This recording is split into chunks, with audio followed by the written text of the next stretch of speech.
Hello and welcome to Defense India podcast. And before we start this video, please do like, share and subscribe to the channel.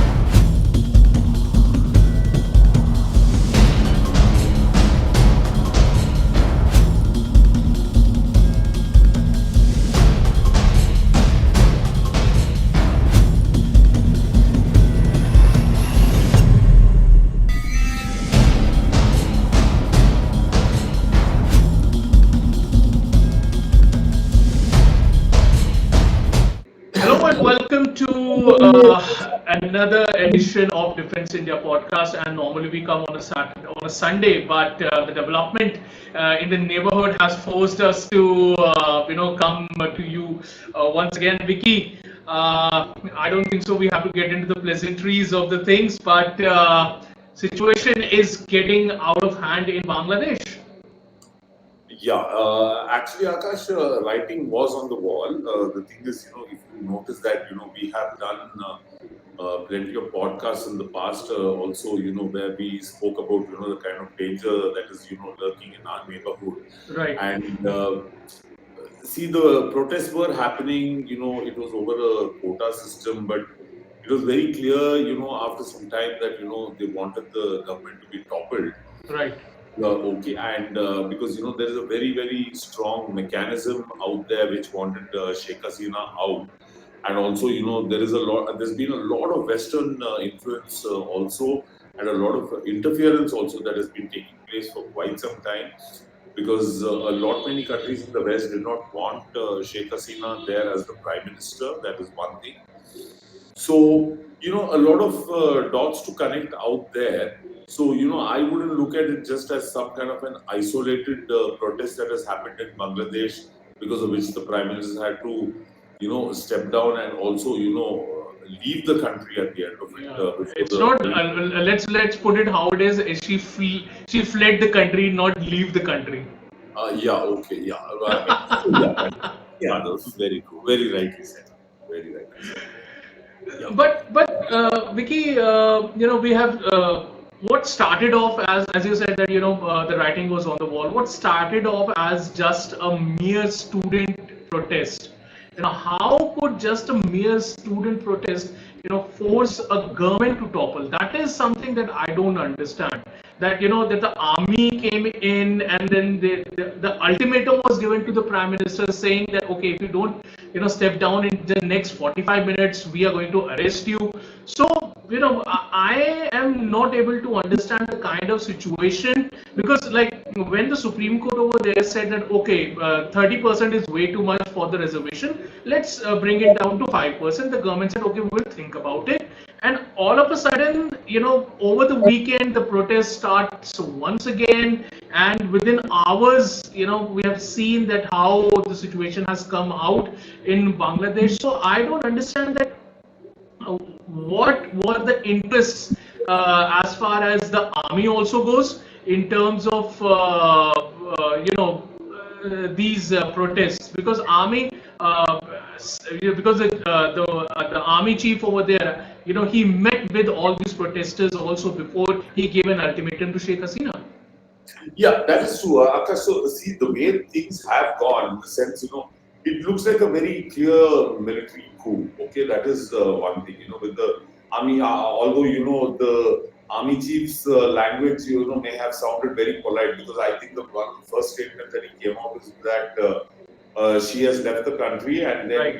She's going to help us form the interim government out there. Okay, so that is one thing. But the army has, turned rogue on her. That is, no doubt about it, because a student's protest can go down, and a mighty army, how big or how small, can actually put down a student's protest. That is one thing.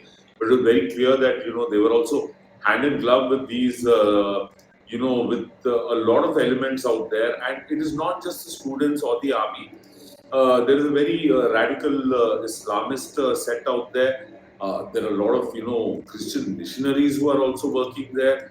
All of them who are working totally against the Sheikh Hasina government. So, it's a culmination of all these things, which have come together and then, translated into this. So that, students protest, if I look at it, it was just a kind of front out there, to show that there's a lot of unrest within the country. But there's been a lot of boil, underneath, which has been happening, to overthrow this government. And then if you notice that, just the end of last week, she banned the Jamaat-e-Islami also out there, which is also very powerful outfit out there. Right. And a lot of radical elements out there did not want her there because she has been cracking down on them.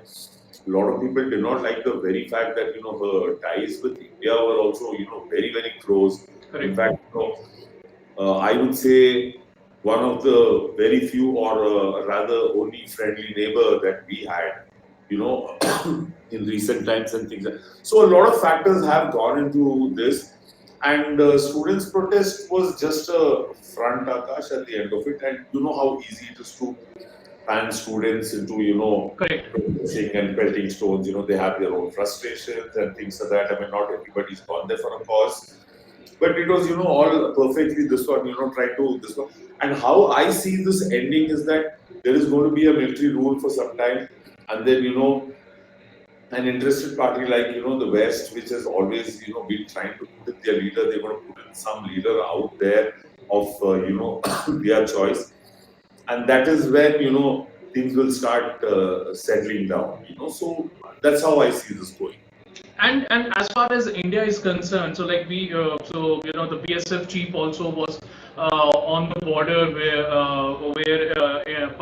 Bangladesh India border is there, and the security has been heightened. So what is India anticipating as far as we think about cross border infiltration, because like people are coming in from Bangladesh, and but what measures the security agencies have put in terms of to check the cross-border terrorism or the cross-border infiltration happening?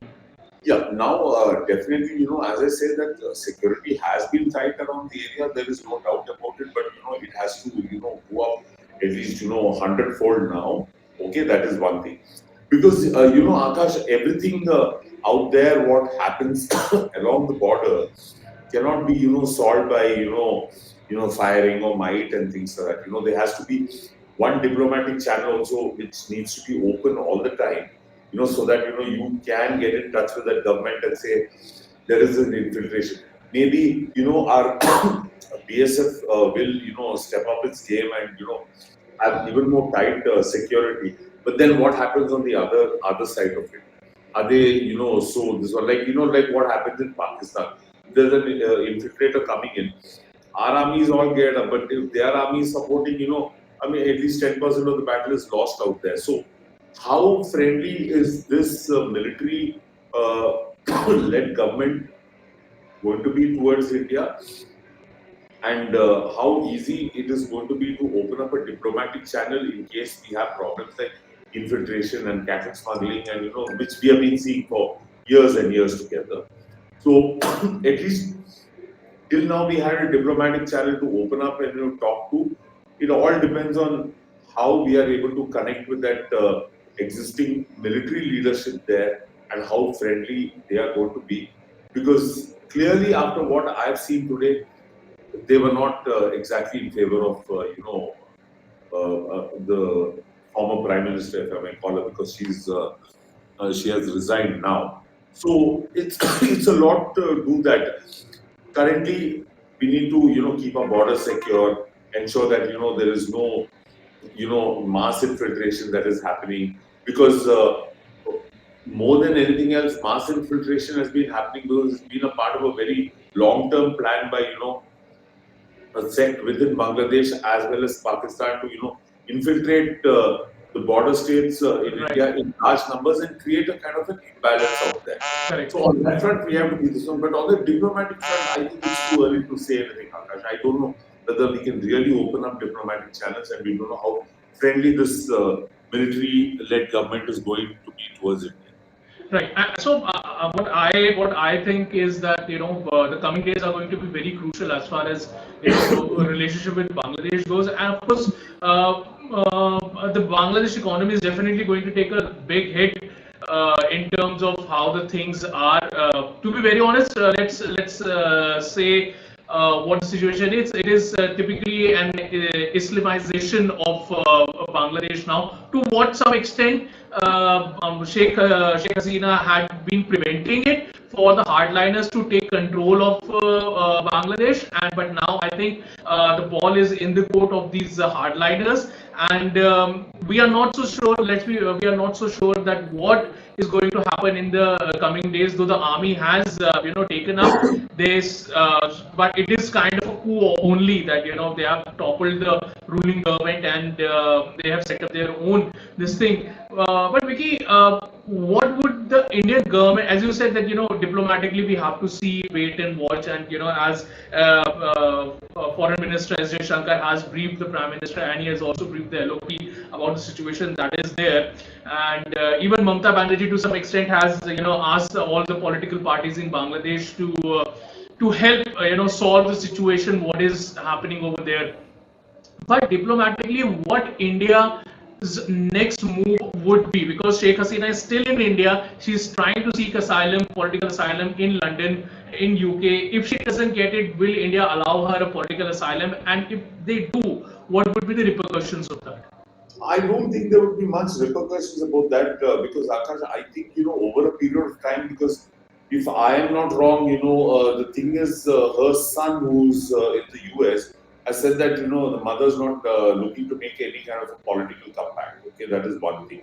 So she'll basically remain under asylum out here, and it all depends on what moves she makes and those things. But I see in the immediate future, I don't think she's going to do anything there. Anything at all there. It is just going to remain status quo with the army there before some other leader is put in place and things like that. So on that front, I think it is going to pretty much remain a status quo. The protests will go down now because considering it's an army takeover, I mean he's spoken saying that there's no need for curfew, there's no need for army firing and all that, stop the protests and things. I see that is going to go down. On the political front, where Sheikh Hasina is concerned, I don't see any great change happening or something like that, because I think at the moment it is pretty much a done deal. And on that front, I would also like to add one small, one particular thing. Another reason why India should be very concerned is that there has been this problem of persecution of the Hindu minority in Bangladesh. Exactly. Okay, and if you see that when these protests were taking place, there have been temples that have been vandalized. There have been a lot of these Hindus who have been attacked and things like that. I think one of the Hindu leaders over there was also assassinated. Exactly. So the thing is, the worry and the sad part about it is, with this complete control of a very radical Islamic group out there, I think that is another reason for India to worry about, because the targeting is going to happen in larger numbers now, because that has been their agenda, and despite having a Sheikh Hasina, it was happening there. Right. It was still happening there. I mean, we have read about stories each and every day about the persecution of Hindus, but that is a very big cause of concern, and I feel that these radicals are going to look to scale it up in a big way.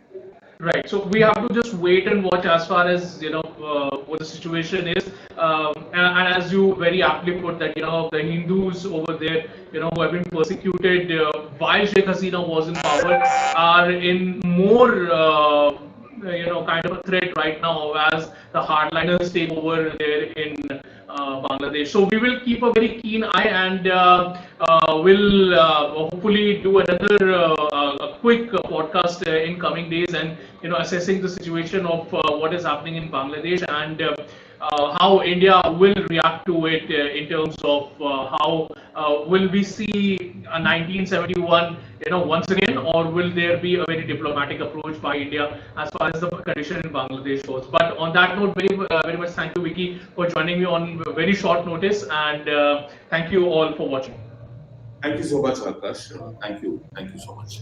Let's hope everything goes fine there. Exactly. Yeah, that's it. Thank you so much.